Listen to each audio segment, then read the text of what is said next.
Bonjour tout le monde, j'espère que vous allez tous bien. Alors, nous revoilà à peu près pour une heure et demie de temps maximum de bon matin, puisqu'il y a beaucoup d'autres choses à faire et on va essayer d'expliquer encore par rapport à tout ce qui nous importe concernant ce qu'on veut nous imposer à l'intérieur de nos écoles.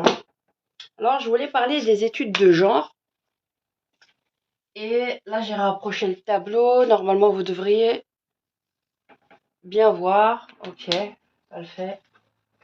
Ok. Alors, vous avez en France, ici c'est la Belgique. On va s'axer rien que pour s'axer plus ou moins sur ces deux pays.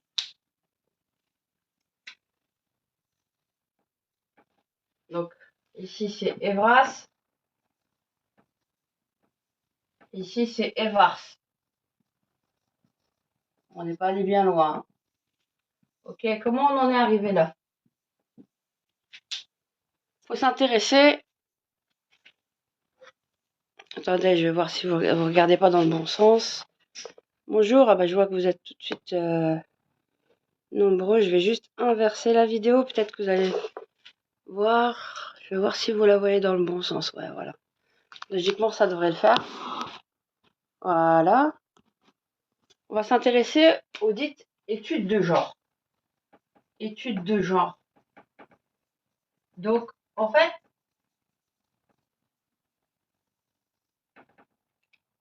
les personnes qui sont derrière les études de genre, pour ne pas dire théorie du genre, nous disent en gros que ce sont les religieux et les perceptions anciennes, donc démodées, qui ne sont pas progressistes, qui veulent figer le genre. En gros,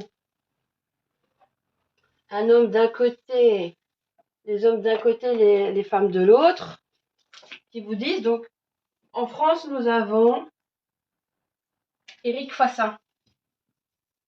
Éric Fassin.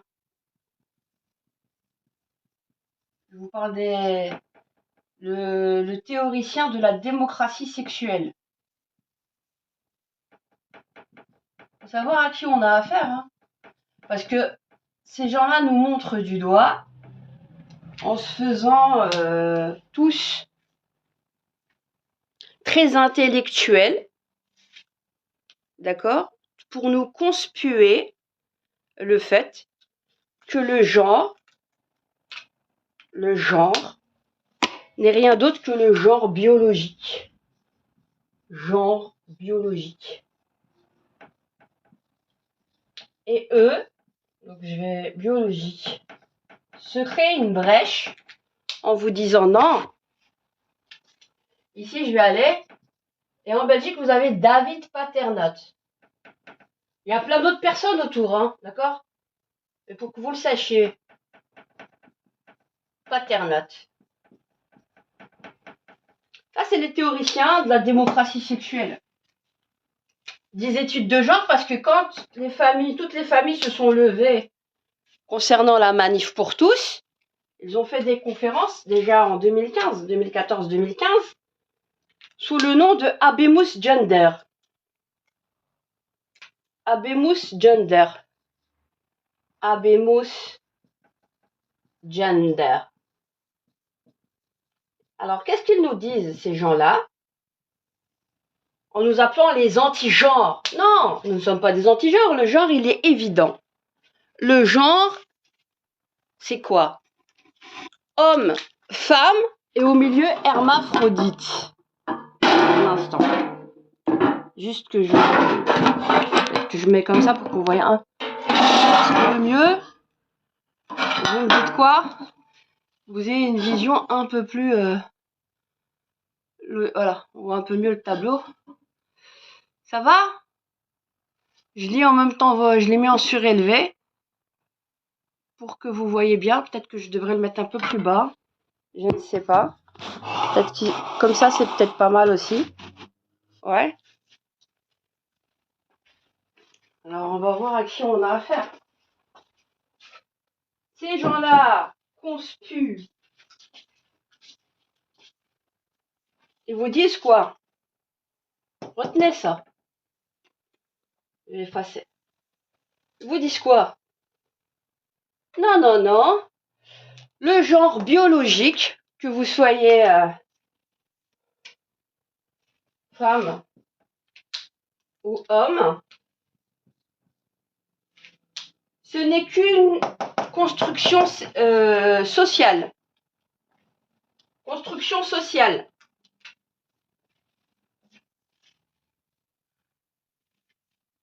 Eux, ils disent quoi? Donc du genre biologique, donc du sexe biologique. Le sexe biologique, en gros, si je dois la faire courte, ne définit pas votre identité. Identité. C'est pas votre identité en fait. Votre sexe biologique, je vous la fais court hein, parce que c'est de la documentation très conséquente qu'il faut lire, il faut prendre le temps de lire, décortiquer, d'accord? Ils vous disent, ces gens-là, que ceux qui se sont levés, ce sont les religieux et les gens du Vatican qui ont toujours fait de l'ostracisation sur la population. C'est ça qu'ils sont en train de vous dire. Les religieux, les anti-choix, en gros, si je dois vous la faire courte. Je vais essayer de la démocratiser un maximum les choses. Pour qu'on voie jusqu'où leurs études de genre, les théologiens de la déconstruction identitaire, je les appellerai moi, nous ne sommes pas des anti-genres, parce que le genre pour nous, c'est le genre biologique. On s'inscrit dedans, c'est gravé dans le marbre, et vous, ce que vous voulez faire, c'est nous inventer un sexe social. Et vous dites que c'est pas le sexe biologique qui définit votre identité, de ce que vous êtes homme ou femme, mais c'est votre sexe social. Sexe social. Ah ouais, c'est sûr qu'on n'a pas sexe social. Et que tout n'est que sociologique et culturel. Vous comprenez? Voilà. Donc c'est ça leur théologie là. La théologie déconstructiviste. Mais elle est beaucoup plus complexe que vous ne le pensez. Là, j'essaye un petit peu de vous dire. Donc, vous vous rappelez le jour où je vous ai fait une vidéo sur le féminisme vs l'ultra-féminisme? Donc, un instant. Alors, monsieur Éric Fassin nous dualise dans un de ses écrits, déjà en 2006, la dite démocratie sexuelle en parlant des musulmans et des post-attentats de 2001, et en nous disant, en gros, si je dois la faire courte, automatiquement, ce sont peut-être des personnes étrangères ou qui ont des religions différentes, mais qui viennent, avec les nouvelles migrations aussi, qui viennent être et conspuer la dite démocratie. Si la dite démocratie est la voix du peuple, d'accord? Alors eux, pour eux, en tant que religieux, ils figent dans le marbre, dans une forme de sainteté, ce qu'est la sacralité homme-femme et des genres. Vous voyez, c'est un peu... Bonjour tout le monde, bonjour à tous ceux qui nous rejoignent. Je rebalancerai après la vidéo. Ça va? Ça va? Bonjour. Vous allez bien? Ils nous disent que c'est nous qui figerions, en fait, ça serait antidémocratique, parce que Les mots ont de l'importance et ce sont des nouveaux concepts. Démocratie dite sexuelle, où on voudrait enfermer le corps des gens, en gros c'est ça, moi je vais vous montrer des dérives par la suite, dans leur sexe biologique en fait, qu'ils seraient condamnés, que ce seraient donc les religieux, en gros si je dois vous la faire courte, et les personnes en gros anti-genre, les anti-genres. Maintenant, ça s'appelle les anti-genres. Anti-genre, anti-choix, tout ça, ça va de pair, hein, ils sont ensemble. Donc, en fait, c'est quoi? Eux s'appellent progressistes. C'est-à-dire qu'ils font la dualité entre les religieux. Ceux qui sont contre le genre, on n'est pas contre le genre, puisque le genre, nous, il est figé dans le marbre et il n'est pas équivoque. C'est très clair. Le genre, pour nous, c'est le sexe biologique. Il n'y a pas de différenciation et de dichotomie à faire. Alors eux, ils inventent des nouveaux concepts pour créer la brèche. Et vous inventent le sexe social. Donc, ils vous disent que votre genre, c'est-à-dire le sexe biologique, vous condamne à une certaine sociologie de différenciation. Bah oui, une fille, c'est une fille et un homme, c'est un homme. Ensuite, il faut parler en termes d'ingénierie sociale, l'égalité qu'on devrait avoir en termes salariales. On l'attend toujours, hein, avec les luttes dites féministes au niveau matériel. Moi, je suis une féministe, mais je suis pas une ultra féministe. Je vous l'ai déjà expliqué, je pourrais toujours vous le réexpliquer. Donc, ton sexe biologique, en tant qu'homme ou en tant que femme, te condamne à une certaine place dans la société. Jusque-là, vous suivez, les amis? Bonjour tout le monde. Bonjour. Et donc, cette définition de la sociologie montre bien que c'est le social qui prime pour eux, hein, sur ton genre et qui te condamne à avoir un certain ordre sexuel ou de vie, notamment dans le travail. Il parle ensuite d'égalité, c'est-à-dire t'es un homme, tu vas avoir accès à certains postes, t'es une femme aussi, mais en gros si je dois vous la caricaturer, il vous dit bah tant qu'on reste dans le genre biologique, à définir la société dans son genre dit biologique, c'est un pléonasme, hein. Pour nous, genre, c'est forcément biologique. Pourquoi je vous dis ça? Parce que le fait d'avoir inventé le sexe social, c'est une manière de dire, ok, on parle des hermaphrodites. Et là, si on doit parler d'une manière c'est l'ancien terme qu'on utilisait, qu'on a toujours utilisé, pour ceux qui ont des anomalies de développement au niveau génital et qui ont les deux. Mais à partir des 10 hermaphrodites qu'on appelle intersexes et queer et tout le bazar en fonction donc des sexualités, donc il parle, donc on sait très bien qu'un homme, au niveau là, a des polarités masculines et féminines, et la femme de même. Jusque là ça va.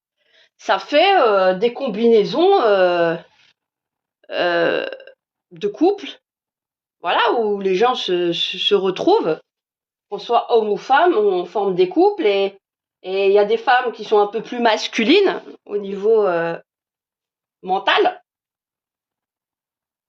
et des hommes un peu plus qu'on dirait qu'on définit comme un peu plus féminins.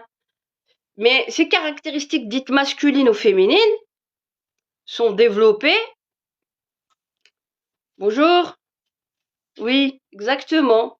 Morad, oui, comme vous, tout à fait. Oui, c'est un peu la problématique. On est un peu, surtout quand on est le terme que j'aime pas trop, mais voilà, HPI, Voilà. Je le suis et je vous donne un exemple concret. Quand j'étais plus jeune, j'étais quelqu'un qui jouait beaucoup avec les garçons. Donc je jouais dans les cours de récré, je jouais au football. Les jeux des poupées ne m'intéressaient pas. Et avec les filles, je m'ennuyais. Vous comprenez? J'avais des centres d'intérêt qui avaient rien à voir avec les dites filles conventionnelles. J'avais un certain atypisme. Mais ça, c'est au niveau mental. Ok, ça définit pas mon sexe. Je reste une femme. On a des polarités, un peu plus, un peu moins. Niveau hormonal, d'accord. Jusque-là, ça va, il n'y a pas de problème. Après, les choix, on n'a pas eu besoin de l'Evras ou de l'Evars. Je vais vous dire pourquoi, parce que ça, c'est comme je vous dis, c'est les théologiens de la déconstruction identitaire. Avec tout un panel, hein. Vous avez Valérie Piette, l'historien. L'ULB, donc qui est derrière là? C'est l'ULB. Ici, c'est l'ULB. C'est eux qui font d'ailleurs si je dois faire un peu court, les budgétisations pour les VRAS en 2021. C'est eux qui ramènent les études Promesse, SAIPS et tous les autres là. Et là. Vous sachez ça. Donc pour revenir, genre biologique vs sexe social. Sexe biologique vs sexe social. Le sexe biologique te condamne en fait, en gros, à avoir une certaine vie en gros merdique et où tu serais enfermé dans ton sexe biologique, donc tu serais voué à une certaine vie sociale qui te condamne. C'est de vulgariser un max. Je dois la faire courte pour qu'on comprenne, hein, parce que ça dépasse l'entendement. Exactement.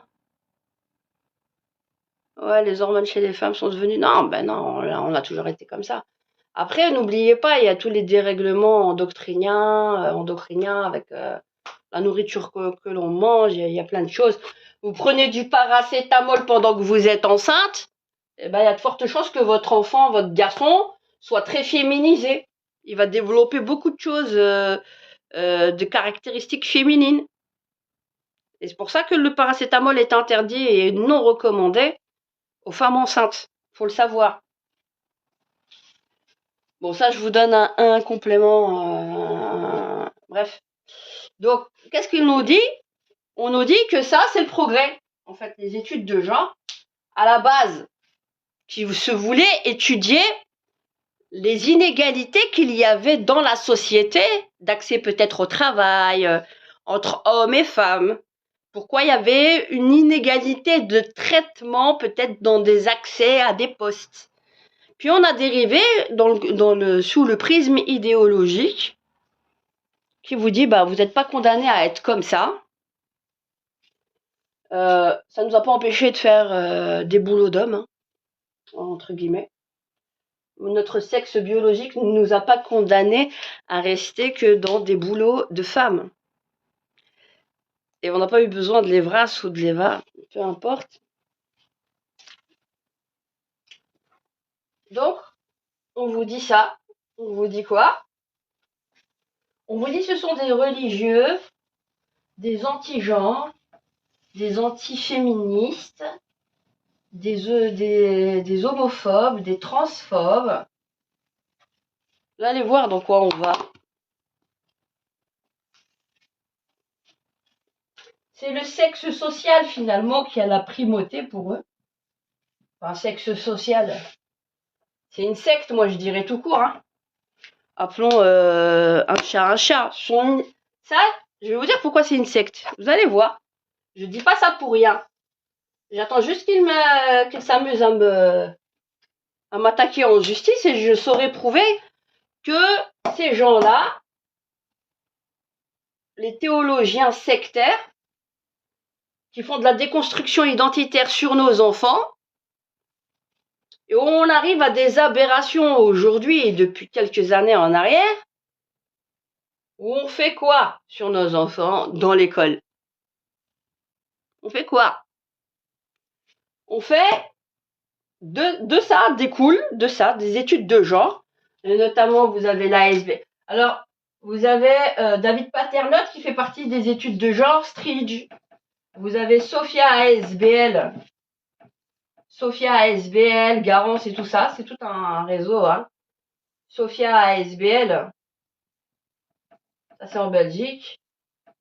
ASBL.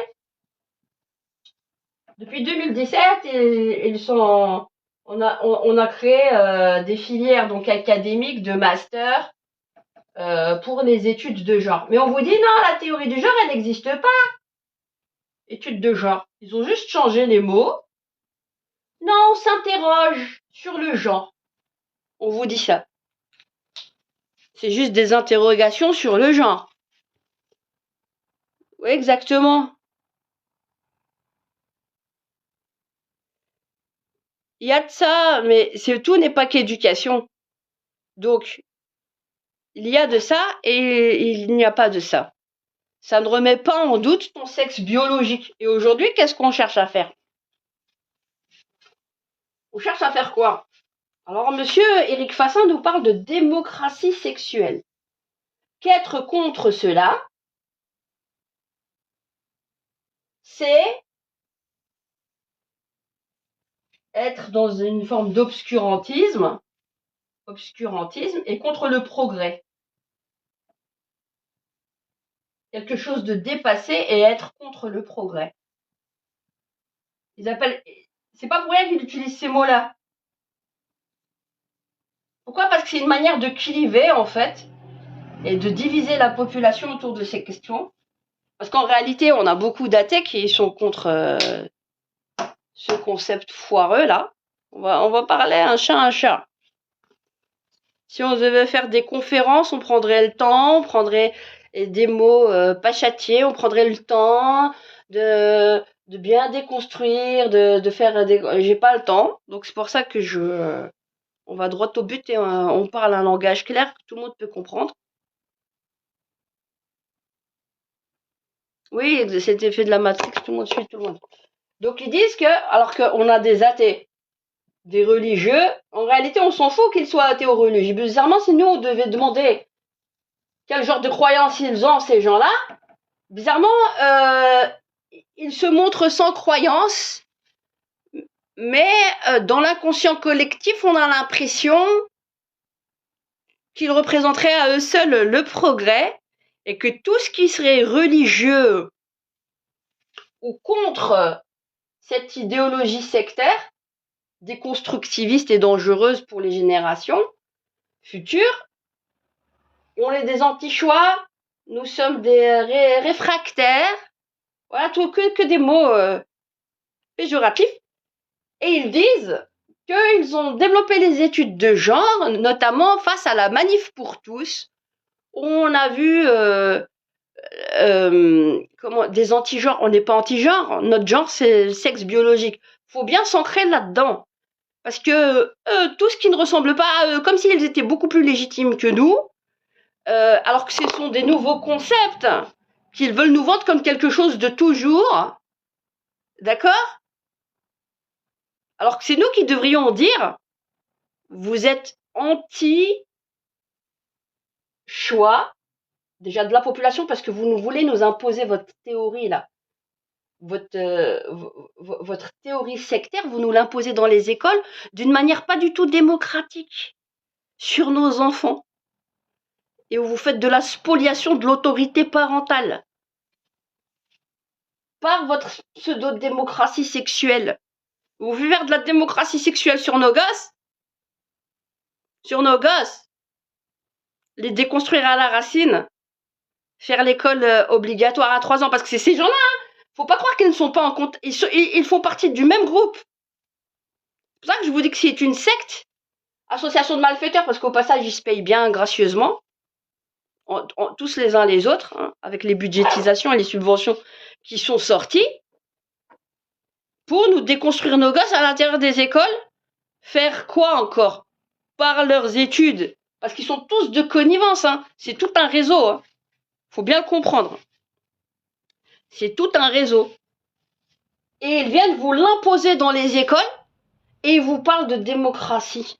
Déjà, ce mot-là, il n'y a pas de démocratie. C'est pas de la démocratie sexuelle que vous nous faites, monsieur Eric Fassin. C'est de nouveaux concepts d'invention sexuelle. Voilà. Des inventions sexuelles. Invention sexuelle. Vous inventez des concepts pour que le sexe pseudo-social supplante le sexe biologique, alors qu'en réalité, les solutions, on doit les trouver en tant qu'adultes. C'est eux qui nous font une guerre politique et culturelle, parce que c'était drôle quand j'étais interrogée par France 5. Quand j'étais interrogée niveau haut, je te suis pas. C'est-à-dire, c'est trop haut ou c'est... Comment ça, vous me suivez? J'essaye de démocratiser. Comment expliquer ça? Alors, ils vous disent, ces gens-là font partie du même réseau, notamment allez regarder Habemus Gender, histoire d'une riposte religieuse. Comme si c'était eux le... Oui, c'est du baratin. Ouais, non, mais c'est du vrai baratin. Donc, il faut savoir. Donc, de là, on arrive à ces gens-là qui se disent, on fait... Non, il n'y a pas de théorie du genre, on veut juste questionner les études de... C'est des études de genre qui se posent des questions. Des questions sur les inégalités hommes-femmes. Et puis, on prend la brèche des inégalités matérielles. À la base, on peut trouver... Il y a des inégalités matérielles, c'est très clair. Il faudrait proposer peut-être aux mères de famille à qui mettent au monde déjà qu'on leur donne 1500 € mensuels au lieu d'aller les faire travailler pour 30% moins cher pour nourrir le capitalisme et puis les montrer du doigt comme des glandeuses dans la société alors qu'elles ont laissé les 3/4 de leur santé. Ça serait encore une autre question politique. Puisqu'ils nous disent qu'ils font de la politique, alors que c'est eux qui font de la politique. C'est eux qui ont les médias. C'est eux qui ont les chaires universitaires. C'est eux à qui on déballe le tapis rouge de la RTBF, paternotte et consorts, et planning familiaux. C'est à eux, c'est pas à nous qui nous contestons et qui faisons les manifestations contre les vrasses. Et nous nous levons. C'est pas une bataille culturelle. Parce que pour ça, tout ça, ça fait pas partie de notre culture. Ça fait pas partie de la culture de la France, et encore moins de celle de la Belgique. Et c'est eux qui nous font une bataille. C'est pour ça que les mots sont très importants. C'est eux qui font une bataille culturelle et idéologique. Pourquoi je reprends ces termes-là? Parce que quand j'ai été interviewée par France 5, ils m'ont dit oui, ils voulaient me dire oui que c'était moi qui avais posé la question, comment j'avais mobilisé les musulmans. Je dis si je les avais déjà mobilisés, je les aurais déjà mobilisés depuis 2015. Parce que ça fait déjà depuis 2015 que je me mobilise. Et qu'il y a eu beaucoup plus de parents qui se sont mobilisés parce qu'ils ont appris et qu'ils lisent, et qu'ils s'informent et qu'ils voient aussi ce qui se passe sur leurs enfants ces dernières années. Et parce que, comme je vous dis, en Belgique, on a plus de bouteilles dans le sens où ça fait 10 ans qu'ils nous l'ont mis dans le dos, en fait. Sur nos enfants sans nous demander l'autorisation parentale. C'est pas une bataille culturelle et idéologique, c'est une bataille parentale et démocratique. Et ils ont l'art et la manière de faire de l'inversion accusatoire.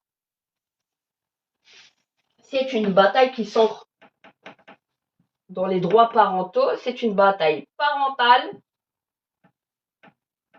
et démocratique, ce qu'il n'y a jamais eu. En fait, il n'y a pas eu de démocratie du tout autour de ces questions. Si ce n'est le groupuscule de ce réseau sectaire qui prennent nos enfants pour des cobayes, et comme ils ont vu qu'ils ne pouvaient pas faire ça sur les dinosaures tels que nous, vous voyez, ils s'en prennent à nos enfants dans les écoles pour chipoter dans leur cerveau. Et après, on va se retrouver avec des jeunes qui doutent, où on va sauter sur la brèche inégalité homme-femme, égalité des chances. D'accord? On saute sur cette brèche-là pour faire de la déconstruction sur la tête de nos gosses. Alors moi, j'ai vu des schémas atroces. Le monde selon les femmes. Parce que justement, on n'ose plus rien dire. Parce que sinon, on va vous dire vous êtes sexiste, anti-féministe, surtout si c'est des hommes qui se la ramènent. On va leur dire, attention, vous nous discréditez, nous les femmes, on a souffert. Ok, moi je suis féministe, je suis pas ultra féministe. C'est pour ça qu'il faut bien faire la dichotomie. Et être féministe, c'est pas être pour l'IVG. Ultra féministe, oui. C'est pour ça que je vous le dis, je mets l'IVG dans l'ultra féminisme. Et je vous avais fait un tableau, bon, on voyait pas trop bien, mais vous écoutiez bien, pour comprendre dans quelle tendance on est. Dans la tendance déconstructiviste avec les trans et les homosexuels, surtout les lobbies, je dis bien les lobbies, je précise. Il y a des homos qui comprennent que A plus A, c'est pas égal à B ou à BB. Ils le comprennent et ils connaissent leurs limites. Par contre, quand on commence à chosifier l'enfant, est-ce qu'on peut interroger dans la société comment on considère le fœtus? Ou bien c'est une chasse gardée des ultra-féministes qui vont vous taxer d'inhumains et de non-humanistes et d'anti-choix, alors que le choix qu'elles ont fait, c'est de ne pas laisser le choix au fœtus de vivre. Et qu'elles n'assument pas leur pseudo-dite émancipation et démocratie sexuelle jusqu'au bout, au point où on en arrive à être un oxymore de l'humanité. D'accord? Donc voilà, il y a plein de choses à dire. Je pourrais pas tenir comme ça 1 heure parce que ça serait trop condensé et franchement, ça commence à monter. Mais c'est juste pour vous dire que ces gens-là sont subventionnés et ils travaillent tel une secte, un réseau, à déconstruire nos enfants. Et il y a ça relève du pénal puisqu'ils s'ingèrent et ils font, avec les plannings familiaux et la cause des femmes et le LGBT, de la déconstruction identitaire sur nos enfants. Nos enfants, quand même. D'accord? C'est pour ça que je vous dis que c'est une secte. Et il n'y a pas de sexe social. Il y a juste le sexe biologique, point barre.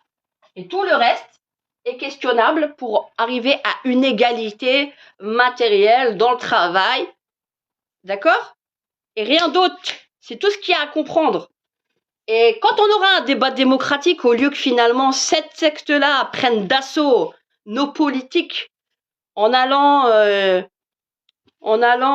pleurnicher en fait auprès d'eux, toujours de leur inégalité et de leur pseudo-harcèlement, ils font tout le temps de l'inversion accusatoire alors que c'est eux qui ont toutes les tribunes et les subventions. Et ils disent que nous aurions des moyens, alors que nous on n'a rien du tout. Moi je prends juste mon tableau, chez moi, avec mon portable, avec mes petits moyens, je fais mes petits montages sur YouTube ou sur TikTok, et c'est tout. Et c'est pas à moi qu'on donne la parole, et encore moins dans les médias quand j'ai demandé mon droit de réponse. Vous voyez? L'inversion accusatoire, c'est une secte qui et qui a fait aussi sur les jeunes des dégâts et de l'ingérence totale. Et l'autorité parentale, il n'y a pas que l'autorité parentale, il y a des enfants qui sont en danger et ils font de l'endoctrinement en fait dans nos écoles idéologiques pour passer aussi, qu'on le veuille ou non, par des transitions de genre. Et en fait, toute leur stratégie, ils la disent de eux-mêmes, de leur bouche, en nous l'imputant à nous, alors qu'ils savent ce qu'ils sont en train de faire. C'est-à-dire qu'ils vont dire, oui, ils prétendent qu'on fait ci et ça. Tout ce qu'ils ont dit qu'on prétendait, c'est vrai, puisque ça s'avère concret. Dans le concret, c'est eux qui sont en train de nous imposer les VRAS et les VARS en France. C'est eux qui ont les subsides, c'est eux qui ont pignon sur rue et à qui on donne et qui ont des chaires à la Sorbonne et au Collège de France. Voilà. Et on fait de la déconstruction sur de la jeunesse naïve, d'accord? Qui a soif de justice matérielle et sociale. Et on en arrive à leur mettre le doute de ce qu'elles sont. Et que toutes les inégalités qu'elles ont dans la société, c'est parce que c'est ton genre. Mais si t'étais autrement, peut-être que t'aurais... On leur fait fantasmer quoi? C'est comme à des enfants de 4-5 ans que vous lui dites, demain je veux devenir un dragon, ils regardent un dessin animé, demain je veux devenir un dragon. Et dans 5-10 ans, je passe à l'acte, je passe à la chirurgie sur la table. Ils nous ont déjà tout préparé avec la sécurité sociale et les remboursements. Les chirurgiens, là, on cherche à s'en mettre plein les poches, changez pas de sujet. Ok? Donc c'est pour ça que je vous dis ça. La secte, la déconstructiviste, va falloir les assigner devant les tribunaux parce que ces gens-là, se faisant pseudo-érudition, toujours à nous montrer du doigt, à nous discriminer justement en tant que religion, en tant que religieux ou en tant que personne ou parents qui ne veulent pas ça. Alors ils utilisent tous les anathèmes contre nous, mais c'est pourtant eux qui s'imposent à nous. Et ils ont toutes les tribunes. Voilà. Bonne journée et bonne méditation les amis.